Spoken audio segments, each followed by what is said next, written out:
So today we're going to be taking a picture with my Polaroid 220 running FP-100c Fujifilm film. I've never used this stuff before, so let's see how it goes.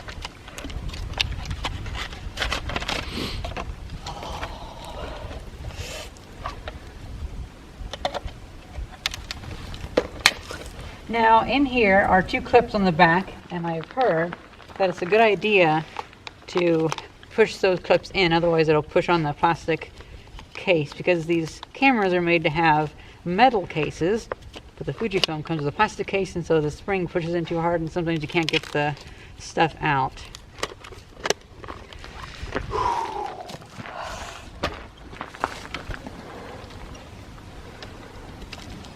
Definitely going to need to use the cold clip, we're going to be doing outside.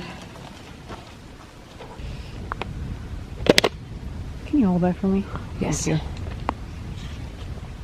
you. So we have the black piece of paper. Pulling that out. Here you go. So now, yep. So that has exposed the front, the first piece of film to the front. Put that down. Now I can get the focus right. I'm sure we're going to go back a lot further.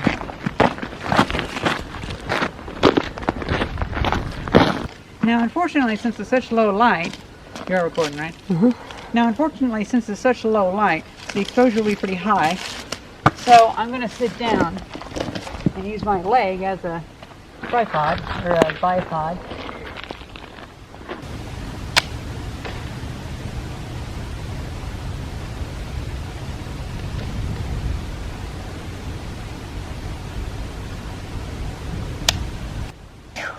That was like a good 4-second exposure. Yeah. Do you want to try the cold clip right now, or do you want to try developing it at home? Go at home. Okay, let's go home. That's good enough for me. One nice thing about the Polaroids is that you can take a picture, you can leave the film inside there for as long as you want, and it only starts developing once you pull that white tab, so we can go home and see the warmth, so it's not way below freezing. Alright, so we're home, and it's not way below freezing, so I think now would be a good time to develop it. It's about 20 degrees Celsius, and so that would take about 120 seconds of development time, so that's not too bad.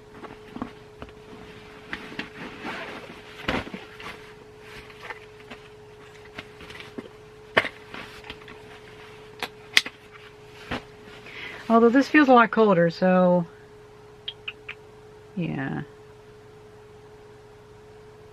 Well, unfortunately, my infrared thermometer doesn't work anymore. I just replaced the batteries and it didn't do anything, so now I'm starting to doubt whether or not that's the right temperature. It feels like it's about 59 degrees though, so let's just go ahead and go with let's do 200 seconds. Because it is quite cold in the house, actually. And then when we pull this,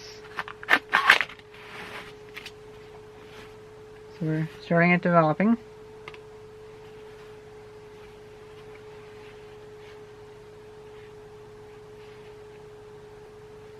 Oh wow, look at that! It actually has it on the back of the photograph itself. Look at that! That's actually kind of helpful.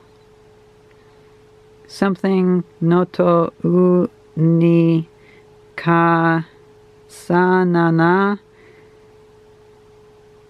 nu ni wakashi teku te whatever.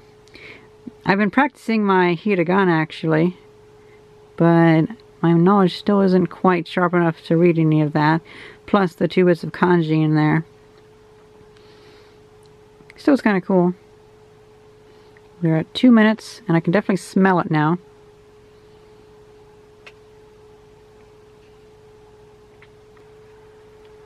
You can actually see some of the developing fluid still on there. So I'm wondering maybe I could actually save some of that and use it for the other film that I have that's all dried up. 3 minutes, 20 seconds. Oh, look at that! Oh my god, it's so cool.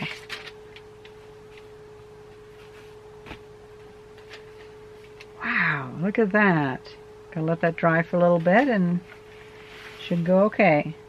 And what I've heard that you can actually let this dry and you'll get the negative too. It's globbed onto this side pretty thick, so I'm going to use a tissue to clean that off.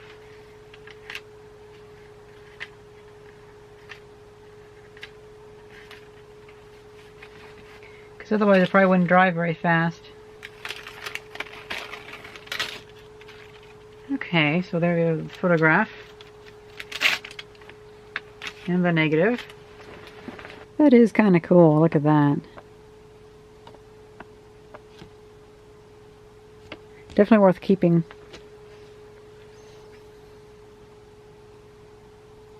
Now this definitely was, it wasn't out of focus, but if I had it on a tripod that would have been better, by far. I believe this is all nice and dry now. Yeah, still a little moist, but either way it's mostly dry.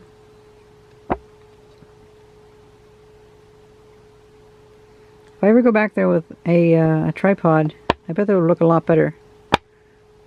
What's interesting is actually the negative is the part that gets exposed first, because this is what's actually facing up in the camera. Actually, sorry, this way. You expose it, it gets pulled through the camera, and it gets lined up with this. That's why it's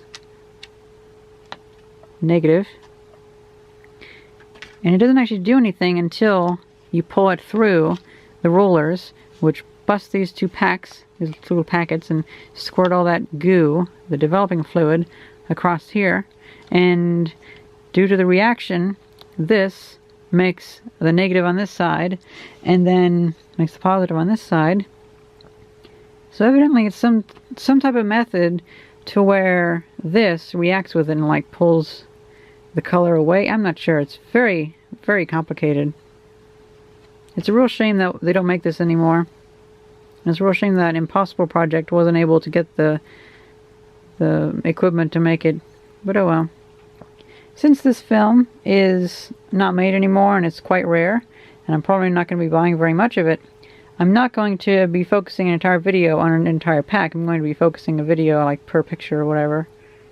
Or maybe a couple pictures, but that way I get a few videos per pack of film. Evidently, the black and white version of the Fujifilm is super expensive. What is the FP-100c or something like that? It is super expensive these days because a lot of photographers really like taking black and white pictures. It's kind of cool. Well, that's pretty much it. I hope you guys enjoyed this video, and thank you very much for watching. See ya.